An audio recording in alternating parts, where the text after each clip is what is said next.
Muy buenos días, hermanos en Cristo y María. Una mañana más aquí para compartir la palabra dulce de Dios. Hoy es lunes 18 de octubre de 2021. Les habla el Padre Tomás Galarza Figueroa y este es su canal de gracia y bendición.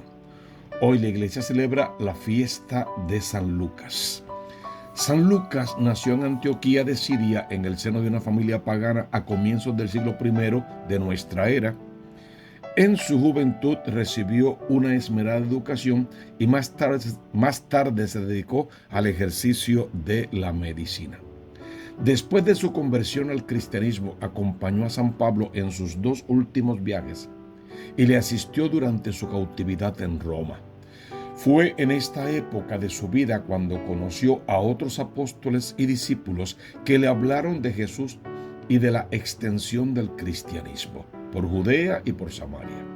Gracias a esta información, pudo componer una extensa obra en 2 volúmenes, que conocemos actualmente como el Evangelio según San Lucas y el libro de los Hechos de los Apóstoles. A la muerte de San Pablo, San Lucas continuó su labor evangelizadora en Dalmacia, tierras yugoslavas, Galia, Italia y Macedonia. Después de llevar una vida célibe, murió siendo ya anciano en Beoda. Más tarde su cuerpo fue enterrado en Constantinopla y posteriormente fue trasladado a Padua. Desde antiguo tuvo fama de artista y se le atribuyeron las primeras representaciones de las imágenes de la Virgen María.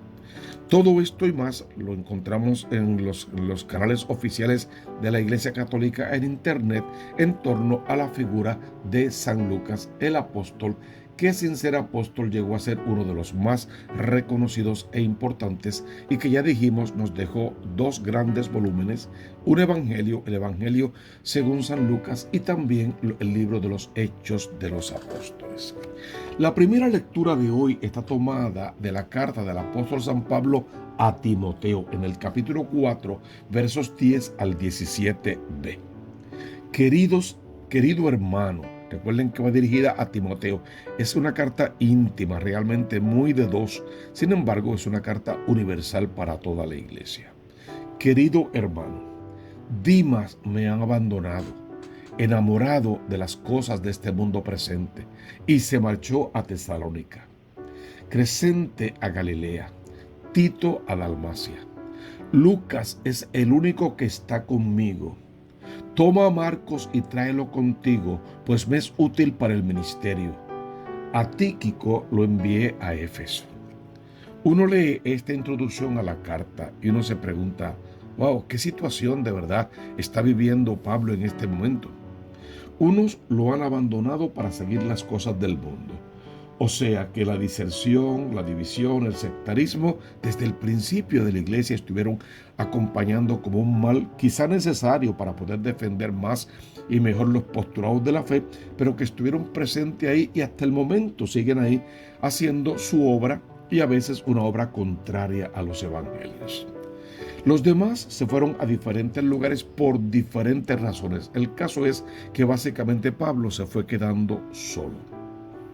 Sin embargo, él pide que traiga a Marcos de vuelta. Marcos fue aquel que en el primer viaje se disgustó un poquito y tomó otro rumbo. Sin embargo, mantuvieron, parece que, muy buenas relaciones y otra vez está pidiendo que traigan a Marco para que le ayude en el ministerio apostólico. Y también le suplique que de regreso le traiga algunas cosas que se le quedaron: el manto y los libros. Fíjate que a mi gusto el manto representa tráeme a la comunidad, la compañía, el abrigo, el cuidado, tráeme el amor. Pero también tráeme la palabra viva de Dios en los libros, los más valiosos, los que contienen la palabra del Señor, lo que el Señor ha hecho por nosotros y lo que tenemos que comunicarle a todos los demás. Ojalá que fuesen 2 signos reales en nuestra iglesia presente: el abrigo, el consuelo, el acompañamiento, la amistad, la fidelidad, la lealtad, el estar juntos, el mantenernos unos trabajando por el bien de los otros. Pero siempre desde la palabra de Cristo, desde el mensaje del Evangelio que de Cristo recibieron los apóstoles y los apóstoles a su vez le legan a su iglesia. Sigue él contando sus peripecias, habla de Alejandro el herrero: se ha portado muy mal conmigo, pero el Señor, no yo. O sea, Pablo no va a tomar venganza ni cosa por el estilo. El Señor le dará a él la paga conforme a sus obras, porque Pablo bien sabe y nos ha dicho que el Señor dará a cada uno lo que cada uno merece. Solo te lo digo para que también tú tengas cuidado con él, porque definitivamente se opone pero vehementemente a nuestras palabras. O sea, con él no puedes contar, se ha declarado enemigo, hay que tenerle cuidado. Lo que no significa que vamos a dejar definitivamente que ese alma se pierda. Si algo podemos hacer por esa alma, imagino yo que Pablo pensaría en su corazón, también lo vamos a hacer, pero de todos modos será mejor tener cuidado con los enemigos gratuitos que el Evangelio va encontrando por el camino. Fíjate que tuve un problema serio, le contaría Pablo a Timoteo. Tuve que defenderme y en esa primera defensa nadie estuvo a mi lado, sino que todos me abandonaron.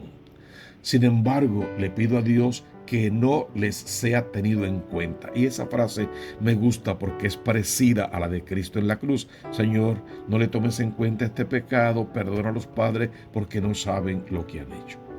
Mas el Señor tuvo a mi lado y me dio fuerza para que a través de mí se proclamara plenamente el mensaje y lo oyeran todas las naciones. Y Pablo va a garantizar, bien valió la pena todo este sacrificio, todo este tormento, toda esta persecución, bien valió la pena. Es como si dijera, he aumentado en mi fe, tengo más valor, más capacidad para enfrentarme al enemigo, más deseos de que el Evangelio sea conocido. Experimenté de más cerca el amor y la protección de Dios y sé quiénes son mis verdaderos amigos, con quien contar de verdad y por quien rezar más. Entonces fue toda una experiencia necesaria para que la fe siga prolongándose de edad en edad y para que los discípulos de Cristo, los fieles, permanezcan en el lugar correcto, haciendo lo que es correcto, y la iglesia que Cristo vino a fundar, no pese a los embates de este mundo, a los enemigos y a las circunstancias de la vida, siga firme, siga patente, siga fiel y siga mostrando el rostro de un Dios vivo al mundo entero. Es el Salmo 144 el que responde a esta primera lectura. Tus santos, Señor, proclaman la gloria de tu reinado. Habla, lógicamente, de aquellos primeros apóstoles. Fíjate, yo pienso que Jesús primero mandó a los 12. Y me gusta pensar que Lucas estaba entre los 72 que mandó la segunda vez. Pues habla de todos esos santos que perseveraron, que proclamaron el reino, y por lo tanto habla de ti y de mí, en tanto y en cuanto también perseveremos y aprendamos a vivir en santidad, abandonando nuestra antigua vida de pecado. Rezan los versos de este salmo. Que todas tus criaturas te den gracias, Señor. Que te bendigan tus fieles, que proclamen la gloria de tu reinado, que hablen de tus hazañas, explicando tus hazañas a los hombres, la gloria y majestad de tu reinado. Tu reinado es un reinado perpetuo, tu gobierno va de edad en edad. El Señor es justo en todos sus caminos, es bondadoso en todas sus acciones. Cerca está el Señor de los que lo invocan sinceramente. Es una invitación a permanecer cerca del Señor para poder hacer la obra verdadera del Señor, a ser fieles a su palabra y a su iglesia, a vivir plena y plácidamente la vida sacramental y a dar testimonio de lo que el Señor ha hecho por nosotros e igual quiere hacer por el mundo entero. ¿Qué evangelio nos regala la iglesia en este día tan santo? El Evangelio, lógicamente, según San Lucas, en el capítulo 10, versos 1 al 9. En aquel tiempo designó el Señor otros 72 y los mandó delante de él de dos en dos a todos los pueblos y lugares donde pensaba ir él. Yo creo, dije ya, que Lucas estaría entre estos 72. Este es el evangelio que solemos leer para las vocaciones sacerdotales y religiosas, a veces en las ordenaciones, o cuando queremos que de verdad el pueblo santo de Dios, los laicos comprometidos, se comprometan cada vez más. La mies es mucha, les decía Jesús, y los obreros son pocos. Rueguen pues al dueño de la mies que envíe obreros a su mies. Por eso rezamos constantemente la oración por las vocaciones, pidiendo al Señor más obreros para su mies. Hombres y mujeres santos que quieran consagrarse, separarse para el reino de los cielos, para el servicio en el altar y entre los hermanos, buscando la oveja perdida para traerla de vuelta al redil. Eso sí, hay unas instrucciones, unas recomendaciones. Pónganse en camino. Miren que les envío como corderos en medio de lobos. ¿Y a qué los envío como corderos en medio de lobos? No para que ustedes se conviertan en lobos y en fieras, sino para que conviertan los lobos en ovejas, para que ayuden en el proceso de conversión aún de los peores, porque Dios toca los corazones aquellos que se enardecen contra Dios y los hace venir a la casa de papá a recibir todo tipo de misericordia, incluidos todos los miembros de tu familia y de mi familia. No lleven bolsa, ni alforja, ni sandalias. No lleven exceso de equipaje. ¿Por qué? Porque va a decir más adelante, bien merece el obrero su salario o su sustento. Es un poco exigente, no saluden a nadie por el camino, no pierdan tiempo en minucias, en enredos, en cuentos de camino, en discusiones banales. Vayan a lo que van, vayan en directo y regresen a descansar para que luego puedan continuar su obra, porque esto es todos los días un poquito más. Si entran en una casa, digan primero la paz en esta casa. Son hombres y mujeres de paz, van en el nombre del Señor, van a dar la paz de Dios, la que Dios da y el mundo no puede quitar. Por lo tanto, desde su primera presentación, la paz de Dios tiene que ser notable y tiene que ser declarada. La paz sea en esta casa. ¿Qué pasa? Si allí hay gente de paz, descansará sobre ellos su paz. Si no, tranquilícense, no se echará a perder, volverá a ustedes para que continúen extendiéndola por todas las partes donde ustedes caminen en el nombre de Jesús y donde Jesús mismo dice que Él irá después.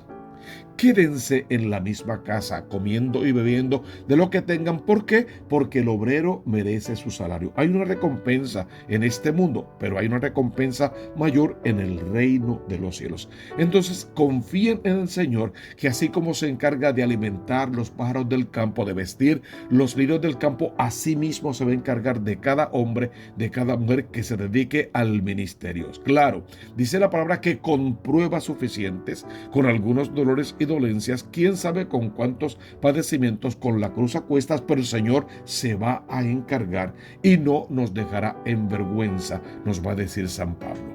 No anden cambiando de casa en casa, no estén buscando comodidades, no, en la casa donde lleguen, quédense ahí, déjense tratar bien y trátenlos mejor. Si entran en una ciudad y les reciben, coman de lo que les pongan, o sea, sean agradecidos con lo mucho o lo poco que les den.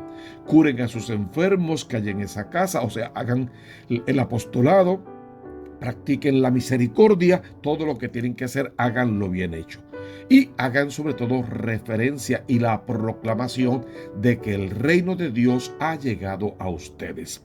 Ahora tienen que hacer ese reino patente, pues ojalá que puedan convertirse y unirse a nuestras fuerzas, ir con nosotros también a proclamar este evangelio y continuar la obra en este recinto una vez nosotros nos hayamos ido.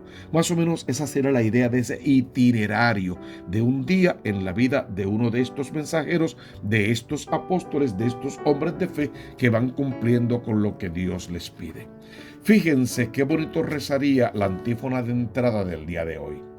Qué hermoso es ver correr sobre los montes el mensaje que anuncia la paz, al mensajero que trae la buena nueva, que pregona la salvación.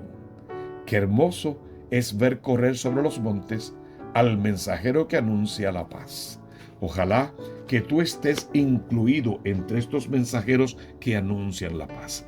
Que tus pies como los de gacela puedan subir montes y colinas y collados, atravesar valles y senderos, anunciando la buena nueva de salvación, comenzando por ti mismo, por tu casa, tu familia, pero también por todos aquellos transeúntes que te encuentres diariamente en el camino.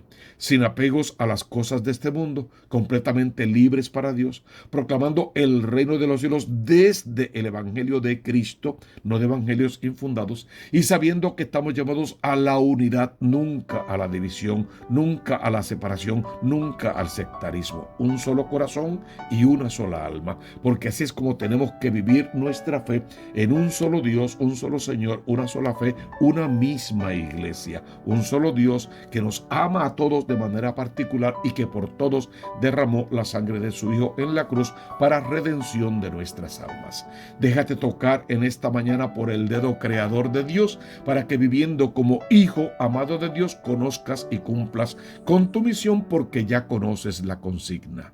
Busca primero el reino de Dios con su justicia y todo lo demás vendrá por añadidura. Suscríbete al canal de la Diócesis de Mayagüez, y a este canal Tomás Galarza Figueroa. Tocas la campanita, le das like, nos ayudas a evangelizar, lo colocas en todas tus redes sociales, nos dejas allá abajo tus comentarios, tus sugerencias y tus intenciones para la misa. Nosotros te prometemos nuestra oración constante. Abre tu corazón al Redentor para que de Él recibas la bendición. En el nombre del Padre, y del Hijo, y del Espíritu Santo. Amén, amén y amén.